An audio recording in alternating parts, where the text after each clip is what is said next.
अस्सलाम वालेकुम वरहमतुल्लाहि वबरकातुहू।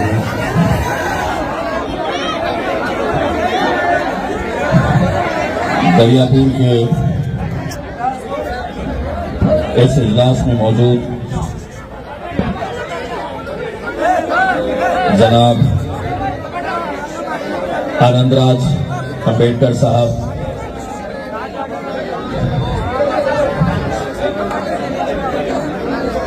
हमारे मजलिस इत्तेहादुल मुस्लिमीन के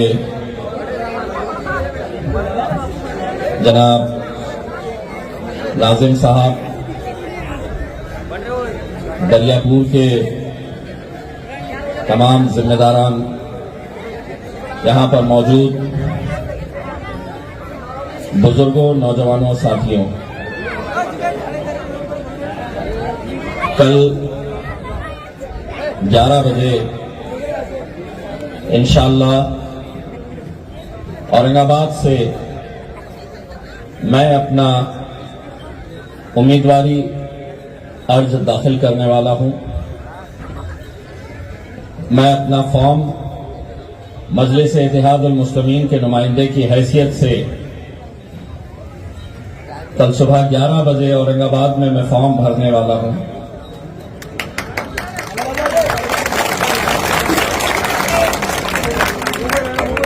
इंशाअल्लाह बहुत बड़ी रैली होगी।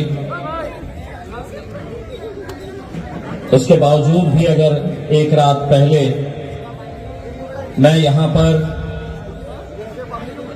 हमारे भाई आनंदराज अंबेडकर साहब के लिए आया हूं, तो वो इस बात की गवाही है कि हमारे लिए ये सीट कितनी मायने रखती है।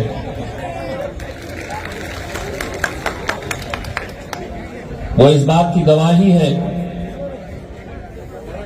कि अगर हरा और नीला झंडा एक साथ मिलकर आता है तो उसका नतीजा क्या होता है बहुत दूर देखने की जरूरत नहीं है।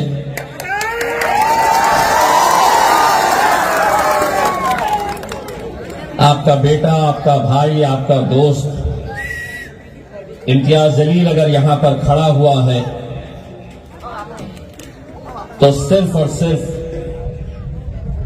उस ताकत की बुनियाद के ऊपर जिन ताकतों को हमेशा से इलेक्शन के वक्त अलग करके रखा गया है, जब वो एक साथ मिलकर आते हैं तो पूरे महाराष्ट्र से इकलौता एक मुसलमान एमपी चुनकर जाता है और जिसका नाम है इम्तियाज जलील।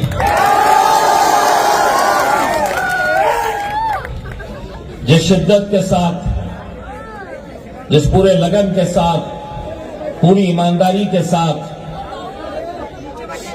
औरंगाबाद के वो गयूर मुसलमानों ने मुझे जिताने के लिए मेहनत की थी, मैं यकीन के साथ कहता हूं उससे कुछ ज्यादा, मुसलमानों से भी कुछ ज्यादा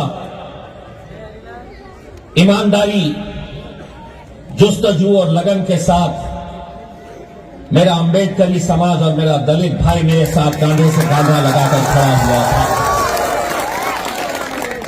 और उसी का नतीजा है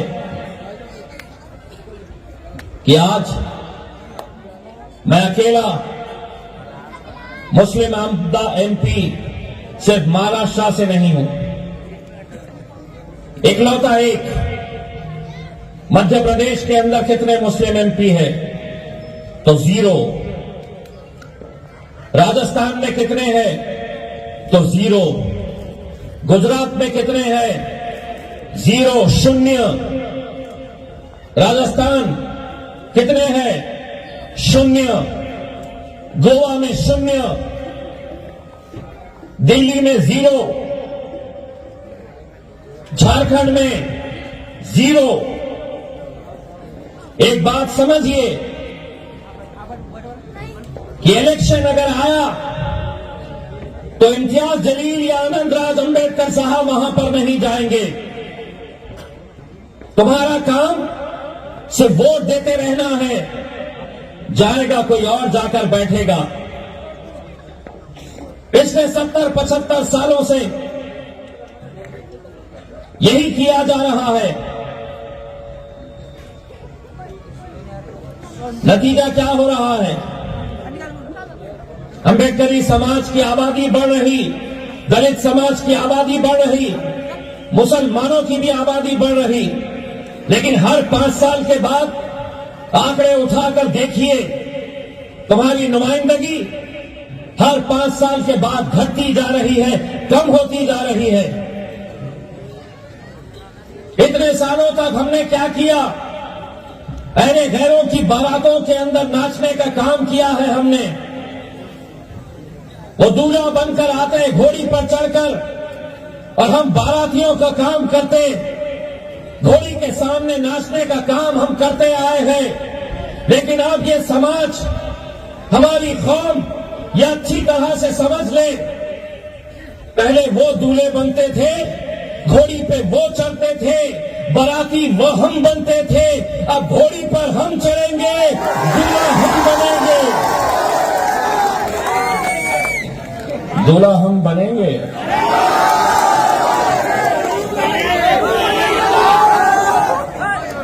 और इन्हें नचाया जाएगा। वैसे भी आनंद राज साहब आपके मुखालिफ जो खड़े हैं, बहुत अच्छा ताता थैया करते हैं।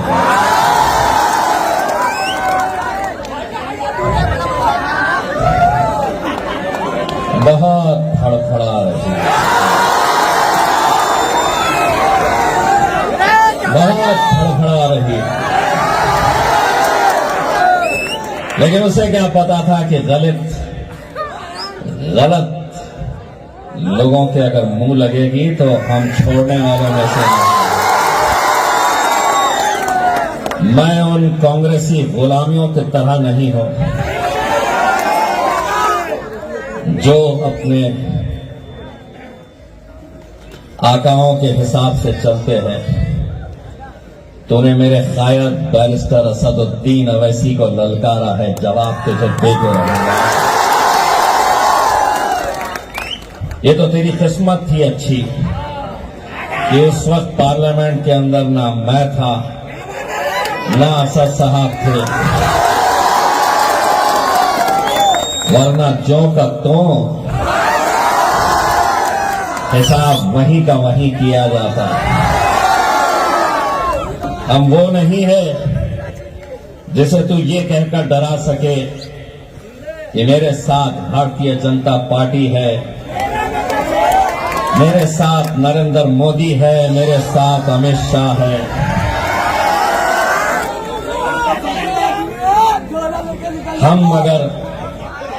हम अगर डरते हैं, लोग हमसे कहते हैं कि इतना बोलते हो, डर नहीं लगता। हमारी फितरत से वो कहां वाकिफ है।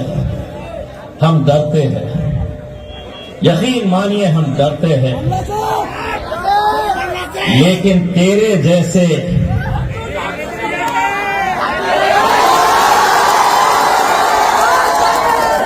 हम डरते हैं तो अपने रब से डरते हैं, हम अपने अल्लाह से डरते हैं। वरना तेरी क्या हैसियत, तेरी क्या औकात।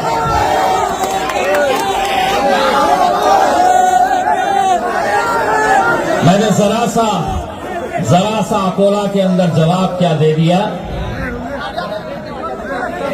तो कहने लगी तेरे जैसे 56, तुझे 56 की जरूरत नहीं पड़ेगी, अकेला काफी है।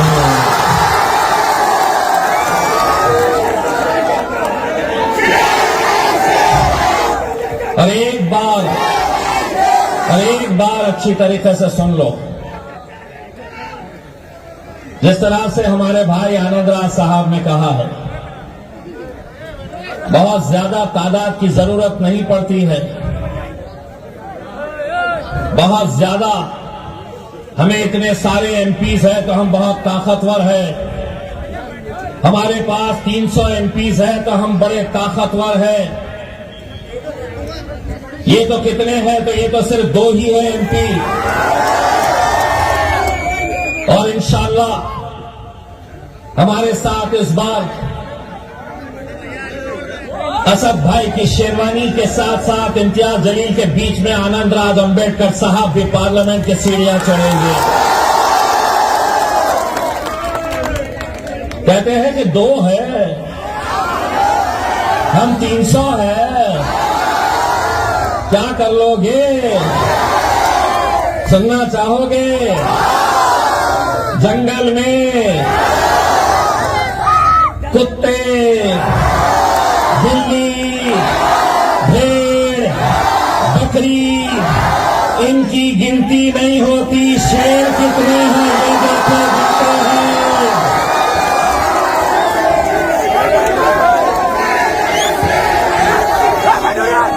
जब हम चुनकर आए थे, अरे बैठो भैया, अभी तो शुरुआत हुई है, बैठो। जब हम चुनकर आए थे तो उस रात को नरेंद्र मोदी ने अमित शाह साहब को फोन किया और फोन करके क्या सवाल किया है जानते हो? अरे ओ सांभा, कितने आदमी है रे? उसने कहा कि साहब मजलिस के 2 आए हैं इस बार। तो मोदी ने कहा वो 2 और हम 300। तो अमित शाह ने कहा कि साहब हम 300 हो गए लेकिन वो 2 हम पे भारी है। तादाद मायने नहीं रखती है। तकलीफ उन्हें इसी बात की सताती है कि वो अकेला था शेरवानी, तो नाक में दम करके रखा था। ये दूसरा भी आया है तो बहुत बोलता है। हम बोलेंगे, इसलिए बोलेंगे हम कि पिछले 75 सालों से तुम ऐसी महफिलें सजाते थे, तुम बोलते थे और हम सुनने का काम करते थे। तुम बोलते थे, हम सुनते आए हैं, हम सुनते थे। लेकिन अब दलित मुसलमान एक ताकत बनकर खड़ा है। तब एक बात सुनो, अब हम बोलेंगे और तुम्हारे पप्पा को भी सुनना पड़ेगा। अब हम बोलेंगे और तुम्हारे, बोल के जोर से, मैं हूं। हम बोलेंगे और तुम्हारे, और ताई मी आता बोलणार, अर्धा उत्तर तुम्हाला द्यायचं आहे आणि जोरात द्यायचं आहे। कुणाला घाबरण्याची आवश्यकता नाही। डॉक्टर बाबासाहेब आंबेडकरांचं संविधान आहे आपल्या रक्षणासाठी आणि त्यांचे नातू आनंदराज साहेब इथे बसलेले आहे। हम बोलेंगे और तुम्हारे,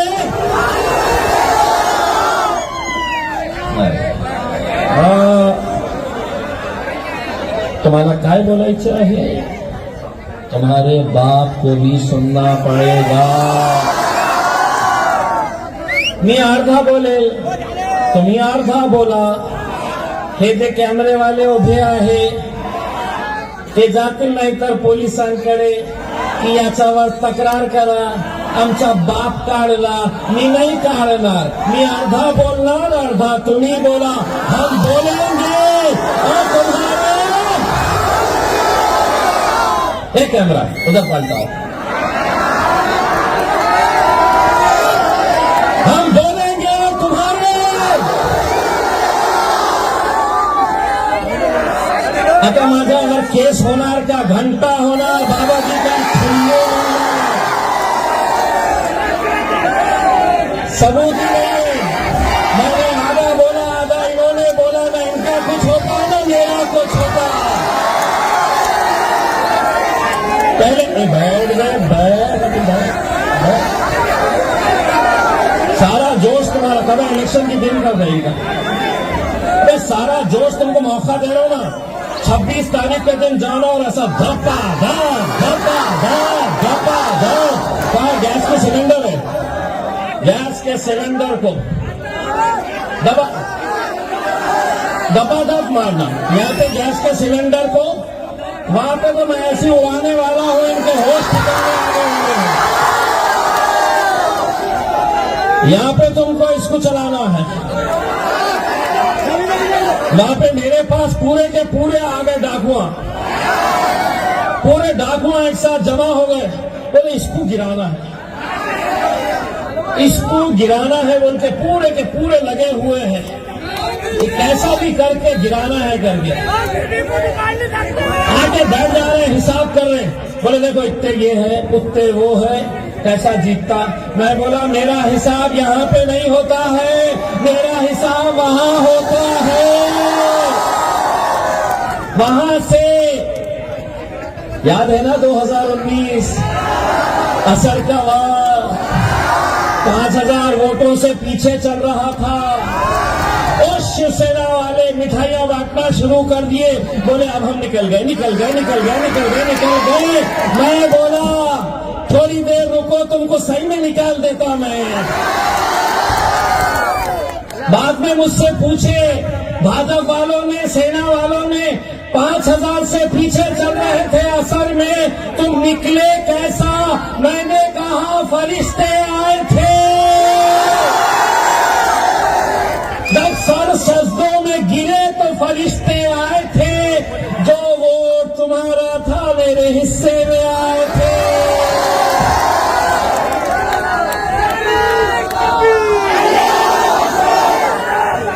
मेरे भाइयों, एक बहुत ही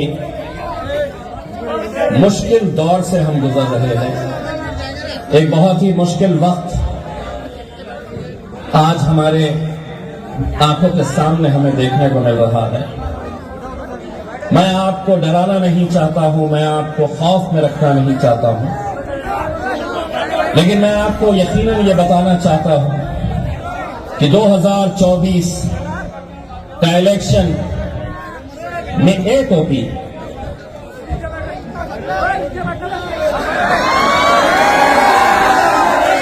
अरे छोटा तू पानवान भी मुंह में दबा के आया हुआ है, पूरी तैयारी से आया हुआ, तेरे को मालूम था यहाँ पे महफिल सजने वाली है करके, शुक्र है गजरा बांध के नहीं आया है।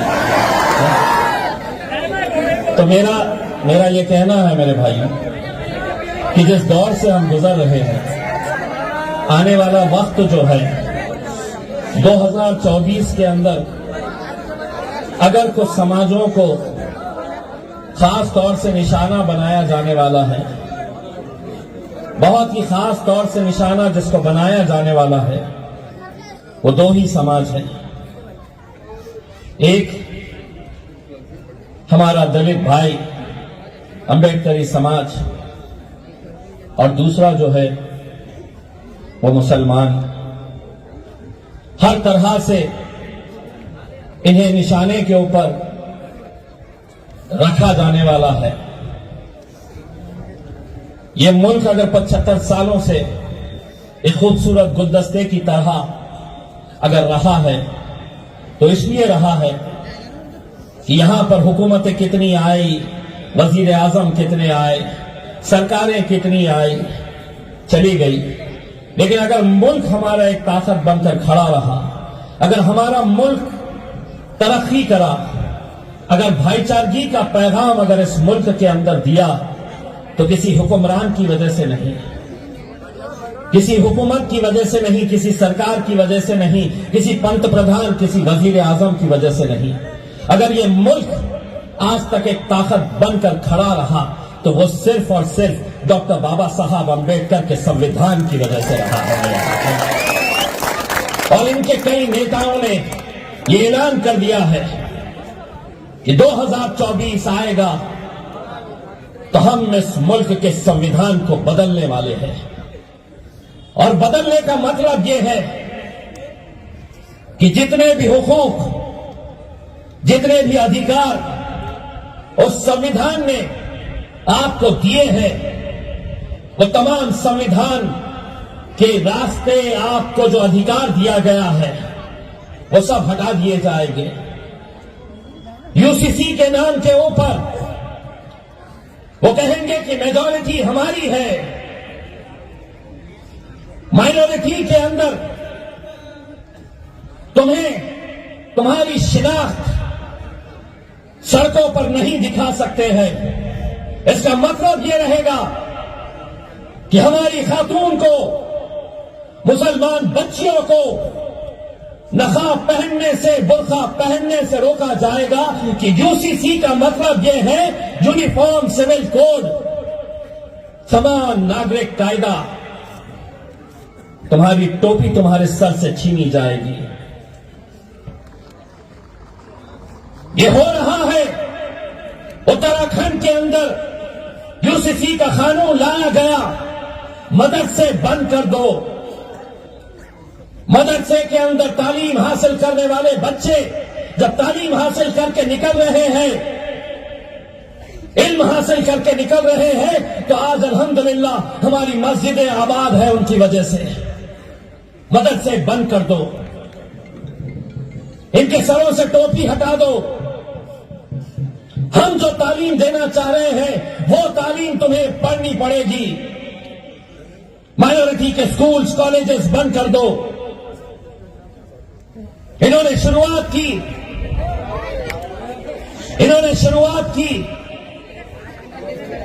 गोश्त नहीं खाना। वो समझे कि अगर गोश्त खाएंगे तो हम कानून लेकर आएंगे तो ये खाना बंद कर देंगे। मोदी जी, हम मरने वाले नहीं हैं, हम लड़ने वाली कौम है, लड़ते रहेंगे। हुकूमतें आई है, कितनी आई है, कितनी चले गई। एक वजीर आजम इस मुल्क का, इस देश का प्रधानमंत्री अपने भाषण के अंदर, परभनी के एक भाषण में कहता है कि सारे देश को यह पता चल चुका है कि मोदी घर में घुसकर मारता है। यह भाषा एक प्रधानमंत्री से, क्या बनाया है तुम्हें? ये घुसपैठिए है।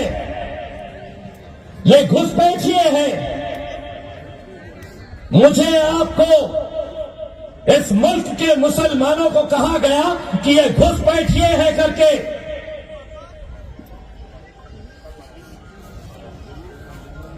एक बात इन कैमरों के जरिए मोदी जी आपको और आपके जितने लगवे भगवे हैं उन सबको अमरावती और दरियापुर के आवाम की तरफ से कान खोल के सुन लो। ये मुल्क जितना तुम्हारा है, ये मुल्क उतना ही हमारा है। ये मुल्क किसी के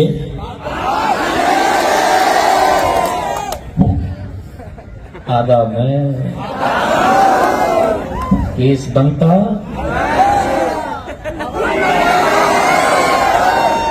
बाबा जी का, आप जोर से बोलना, ताकि अमरावती कितनी दूर है यहां से? 50 किलोमीटर। मुझसे कह रही थी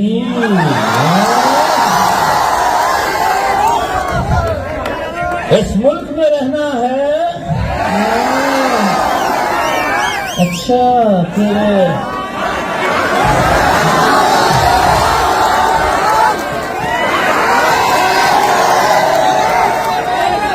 जहेज में आया मुल्क, अरे जहेज में आया था। अरे ये मेरा खाया बैरिस्टर असदुद्दीन अवैसी, जिसने उसी दिन ये कहा था कि इस मुल्क के अंदर हम सभी का आदर करते हैं। हम किसी धर्म के खिलाफ नहीं है, किसी मजहब के खिलाफ नहीं है। हम उस सोच के खिलाफ है जो हमसे ये कहती है कि अगर इस मुल्क में रहना है तो तुम्हें ये नारा लगाना पड़ेगा। असद साहब ने पार्लियामेंट के अंदर खड़े होकर कहा था कि हम भगवान राम का हम आदर करते हैं, लेकिन नथुराम गोडसे का हम आदर नहीं करते। अब तो हमसे कहती है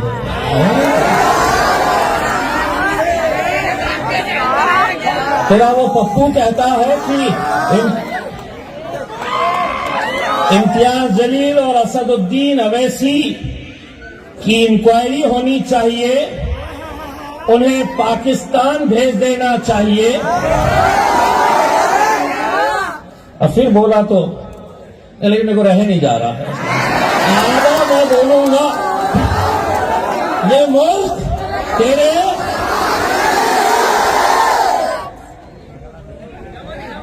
जो आ रहा तो समझ रहे हैं कि वो बोलेंगे और हम सुन लेंगे, खामोशी से आ जाएंगे करके उसने। अरे पाकिस्तान जिनको जाना था 1947 के अंदर चले गए। मेरे बाप दादाओं से जब पूछा गया था तुम यहां रहना चाहते हैं या वहां, तो उन्होंने कहा था कि ये सरजमीन मेरी है, इस जमीन में पैदा हुआ हो और इंशाल्लाह इसी दफीन जमीन के अंदर हम दफन होंगे। बड़े नौटंकी कहां से है, एक से एक नौटंकियां। आनंदराज साहब, आपके जीत का जश्न हम पूरे दरियापुर को वहां पर लेकर आएंगे, लेकिन जश्न इंशाल्लाह तो अमरावती के अंदर ही होगा।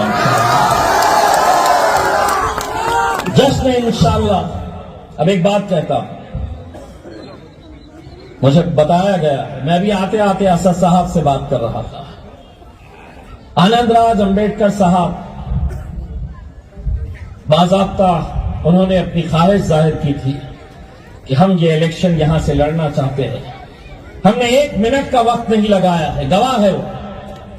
जैसे ही उन्होंने कहा तो हमने उसके लिए हां इसलिए कहा कि अगर बाबा साहब अंबेडकर का नातू, उनका पोता, जिसने इस मुल्क को आज 75 सालों तक जिंदा रखा है, अगर उनका पोता पार्लियामेंट के अंदर नहीं जाएगा तो क्या ये नौटंकियां नाचने वाले वहां पर जाएंगे? क्या वहां पर नचनियों की महफिल सस्ती है? अगर नहीं जाएंगे, और ये मजलिस इत्तेहादुल मुस्लिमीन है,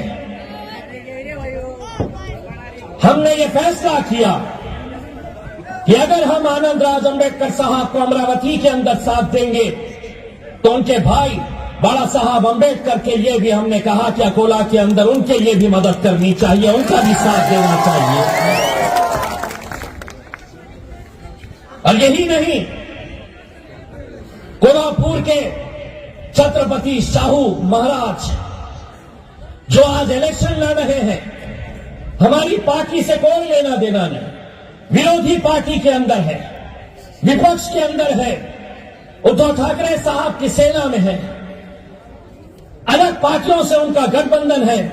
लेकिन कल मैंने प्रेस कॉन्फ्रेंस लेकर, उन्होंने मुझसे मांगा नहीं, लेकिन मैंने कहा कि ये जो सियासी पार्टियां हैं जो कभी बाबा साहब अंबेडकर का नाम लेती है, कभी छत्रपति शिवाजी महाराज के ऊपर नाम राजनीति करती है, कभी छत्रपति शाहू महाराज के नाम के ऊपर राजनीति करती है, उन्होंने हमसे समर्थन नहीं मांगा। लेकिन मैंने खुद ने ये ऐलान किया कि कोल्हापुर के अंदर भले ही वो विपक्ष की पार्टियों के अंदर होंगे, लेकिन मजलिस इत्तेहादुल मुस्लिमीन छत्रपति शाहू महाराज को कोल्हापुर के अंदर वहां पर जिताने के लिए मदद करेगी इंशाअल्लाह।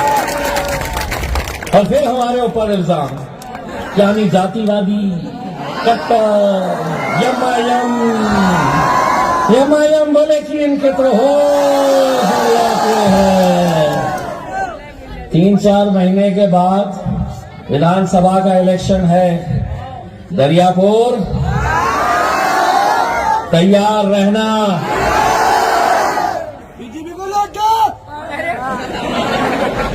अरे ये जो सपना देख रहे हैं ना, अब की बार ताई काय म्हणतो तो की अबकी बार आपण इथून त्यांना काय द्यायचं आहे दाखवा मला, असं दाखवा. याला काय म्हणता म्हणून का मोदीजी तुमचं जे स्वप्न आहे ना अबकी बार, तर तुम्हाला अमरावती मधून तुम्हाला मिळणार आहे बाबाजी का खिल्ले. मजलिस इत्तेहादुल मुस्लिमीन एक सियासी जमात है. मुझे ये बात पता चली है.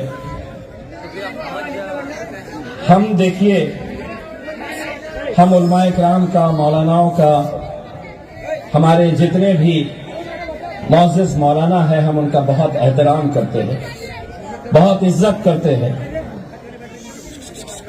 लेकिन सियासी पार्टी अगर फैसला कुछ करती है और उसके बाद हमारे उलमाए किराम एक अलग तरह का फैसला करते हैं और बाद में जब पछतावे का वक्त आता है तो कोई जमात साथ में नहीं आती है. उम्मीद ये भी की जाती है कि बैरिस्टर असदुद्दीन अवैसी साहब क्या बोलने वाले हैं. उत्तर प्रदेश के अंदर अगर हमारी हार हुई, वहां की आवाम ने मन बनाया था, लेकिन वहां के कुछ मौलानाओं ने यह फैसला किया कि नहीं, हमें सेक्युलर पार्टियों के साथ जाना है, अखिलेश यादव की मदद करो. आज जब वहां पर बुलडोजर योगी चलाता है, कोई नहीं आता है सामने, कोई नहीं. सियासी पार्टी हम चलाए और आप इस तरह के फैसले लेते रहे जो पूरी कौम के लिए नुकसानदेह साबित होता है. हम खड़े होते कांग्रेस की मदद, पूरे महाराष्ट्र नहीं पूरे हिंदुस्तान के अंदर हम कांग्रेस के साथ खड़े रहते. क्या हम मशीन है, हम रबर स्टैंप है, क्या हम तुम्हारे गुलाम है कि हर 5 साल के बाद ये आएंगे? कभी बीजेपी का डर दिखाओ, कभी शिवसेना का डर दिखाओ. वोट करो तो हमको करो, कांग्रेस को करो, एनसीपी को करो. कौन सेक्युलर, किस सेक्युलर पार्टी की बात कर रहे? आधे उनके चले गए भाजपा में, आधे चले गए शिवसेना में, और फिर हमें बता रहे. मैं उनका एहतराम करता अगर वो मौलाना एक साथ अगर बैठते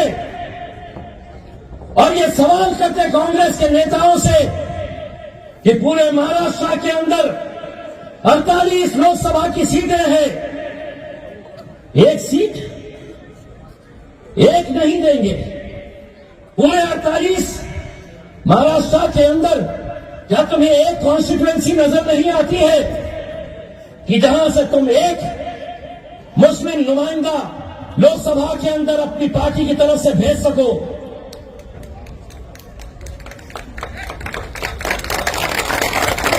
ये सवाल मैं आपकी तालियां सुनने के लिए नहीं किया हूं.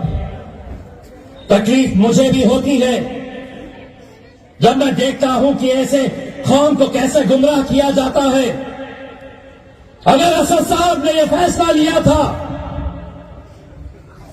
तो अमरावती के उलमाओं की यह जिम्मेदारी थी. पूरी इज्जत एहतराम के साथ मैं कह रहा हूं, क्या आप उनसे पूछते कि कांग्रेस अगर एक सीट अगर देती, राष्ट्रवादी एक सीट अगर देती,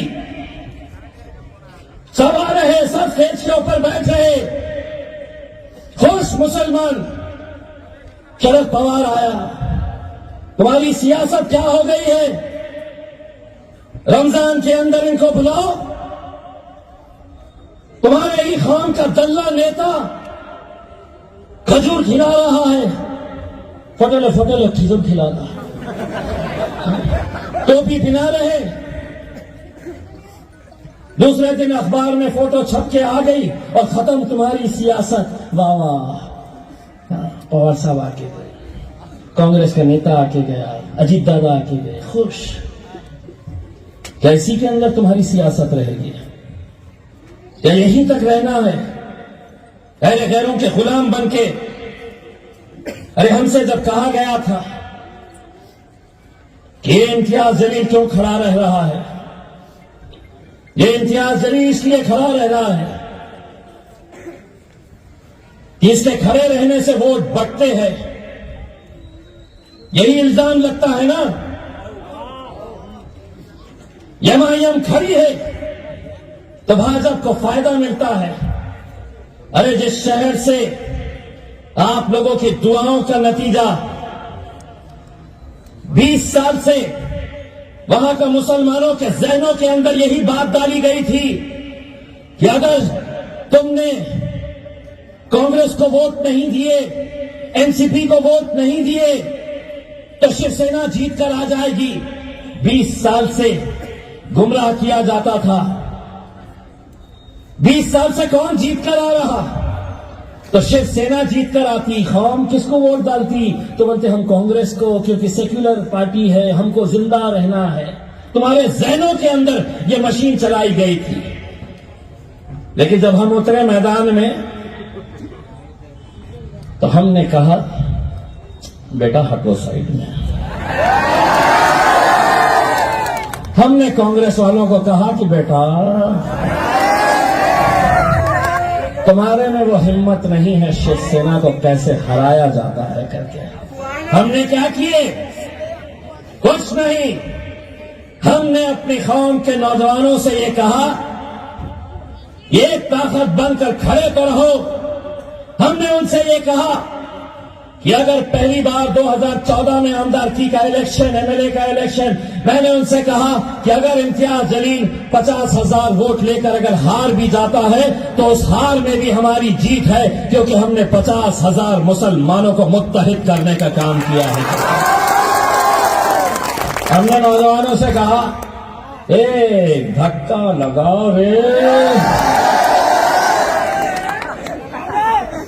मेरे को भी नहीं पता था ऐसा धक्का लगा है। 10 साल से मेरा झंडा मेरे शहर के अंदर लहराता है अल्हम्दुलिल्लाह। 2014 में एमएलए, 2019 के अंदर एमपी बनाने में दलित समाज का बहुत बड़ा योगदान। लेकिन आज पूरे के पूरे जमा हो गए। गिराते मेरे को गिराते। इनको पता ही नहीं है ये जितने डाकुआ मेरे शहर में जमा हुए हैं, इनका दिमाग चलना जहां पर बंद होता है,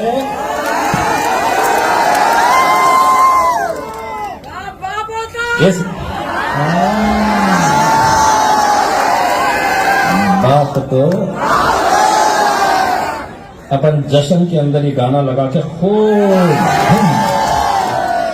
मेरे भाइयों, मैं आप लोगों से सिर्फ इतनी इल्तिजा करने के लिए आया हूं।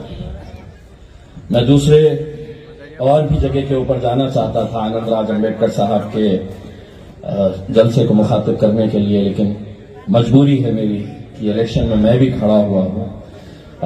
आप लोगों की दुआएं चाहूंगा, आप लोगों का साथ चाहूंगा।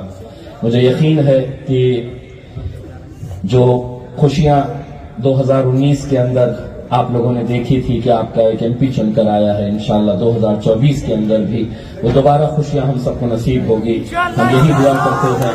मैं आप लोगों से अल्पन गुजारिश करूंगा कि आप आनंद राज अम्बेडकर साहब के लिए घरों से बाहर निकलिए। जीत और हार के फैसले ये मत सोचिएगा कि कौन क्या कह रहा है करके, ये समझ लीजिएगा। दरियापुर के अंदर मैं सिर्फ एक सवाल करना चाहूंगा। आप लोग इम्तियाज जलील से मोहब्बत करते हैं तो हाथ उठाइए। आप लोग असद साहब से मोहब्बत करते हैं तो हाथ उठाइए। तो ये समझ लीजिएगा कि आनंद राज अम्बेडकर साहब इलेक्शन नहीं लड़ रहे हैं, ये असदुद्दीन अवैसी साहब और इम्तियाज जलील साहब की नुमाइंदगी कर रहे हैं। बहुत बहुत शुक्रिया। जाते जाते मेरी आवाज से आवाज लगाना होगा, जय भीम, जय भीम, जय भीम। आज बहुत परेशान हो गए, आज नींद नहीं आने वाली है 50 किलोमीटर दूर को कि ये क्या हो गया। बहुत बहुत शुक्रिया। वाखिर दवाना।